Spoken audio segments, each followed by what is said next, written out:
कोई मुझे बस इतना बता दीजिए कि कांग्रेस को आखिर क्यों इतनी तलब लगी हुई है ये बात जानने की कि भारत ने कितने एयरक्राफ्ट खोए।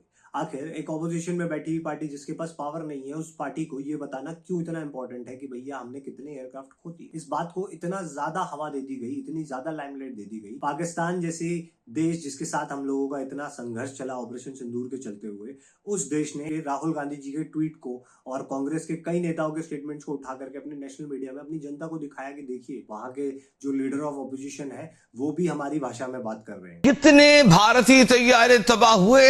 भारतीय ऑपोजिशन लीडर राहुल गांधी का मोदी सरकार से एक बार फिर सवाल।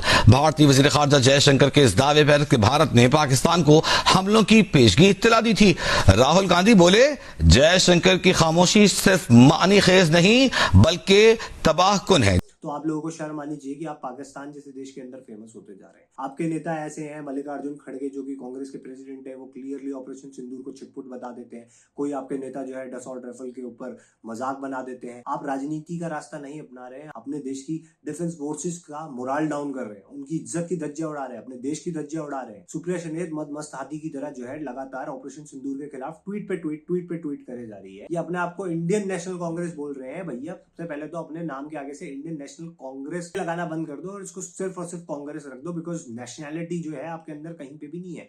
आप ये सिर्फ इतना रख दीजिए अपना नाम कि भैया आप लोग जो है सिर्फ सत्ता के भूखे कांग्रेस वाले हो, जो कि अपनी सत्ता की भूख के लिए इस देश की धज्जियां उड़ा सकते हैं। और ये कोई नई बात नहीं है, राहुल गांधी जी पहले भी ये बात दिखा चुके हैं। सिखों के ऊपर जो एक स्टेटमेंट दिया था जिसमें उन्होंने कहा था कि हमारे देश के अंदर सिखों को आजादी नहीं है कि वो कड़ा पहन सके, पग पहन सके, गुरुद्वारे जा सके। तो ये कोई नई बात नहीं है। खुद राहुल गांधी जो है एक चाइनीज एजेंट के साथ जो है बार के अंदर नजर आते हैं। गौरव गोगोई के पर्सनल असिस्टेंट और उनकी खुद की वाइफ जो है वो पाकिस्तान के आईएसआई के साथ जो उनके तार नजर आते हैं, लेकिन आप सवाल नहीं उठाते। लेकिन आपको लगता है कि भैया मुद्दा मिल गया, सेंट्रल गवर्नमेंट के खिलाफ बोलते हो, लेकिन अपने गिरबान में नहीं झांकते कि भैया आपके दामन में जो दाग लगे हैं वो अभी तक साफ नहीं हुए, कोई सवाल के जवाब नहीं दे पाए हो। तो और मुझे नहीं लगता राहुल गांधी को आप लोग सिर्फ इस बिहाफ पर वोट दे दो कि भैया वो कैम्ब्रिज यूनिवर्सिटी से पढ़ करके आए हैं, वो अच्छी इंग्लिश बोलते हैं, या फिर जवाहरलाल नेहरू जी ने या फिर इंदिरा गांधी जी ने इस देश को बहुत बढ़िया संभाला था। 1971 के वॉर के साथ जो लोग कंपेयर कर रहे हैं 2025 के मॉडर्न वॉरफेयर को, वो मत करो, बिकॉज 2025 का मॉडर्न वॉरफेयर 1971 के वॉर से बहुत ज्यादा डिफरेंट है।